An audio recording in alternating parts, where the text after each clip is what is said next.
segment a little later in the show. Well, in 2 weeks, one of the great horse races will be run, the Kentucky Derby in Louisville. The favourite is a thoroughbred called Holy Bull, but many movie lovers are betting on another. Who's going to be the next James Bond in the movies? Pierce Brosnan is supposed to be the front runner. There are even rumors James Bond might become Jane Bond. And they're off. But why not make 007 a horse? A horse like the Kentucky Derby candidate, Bronco. His rider, Gary Stevens, is a big James Bond fan. James Bond was always getting himself out of a tight spot, and this colt, he seems to adapt to any situation, and he always seems to dig himself out of a tight spot and wind up the winner.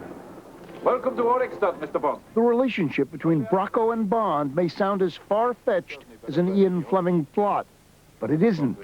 Albert Covey Broccoli, who produced the Bond movies, owns the colt Bronco. Holy Bull is the favorite to win the Kentucky Derby. He won 2 stakes races in the past month, each by a decisive margin.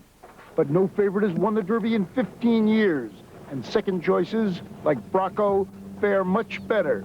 They've won 5 Derbies since 1979. Even the thought excites Bronco's trainer, Randy Winnick. Mint julep? Suppose Bond were a horse. How would he do in the Derby? He'd step into town very self-assured, and he'd probably win the race, get the girl, and drive off into the sunset, I guess. They used to call Max 007. I could never figure out why until I realised it was his batting average. Sorry, Max.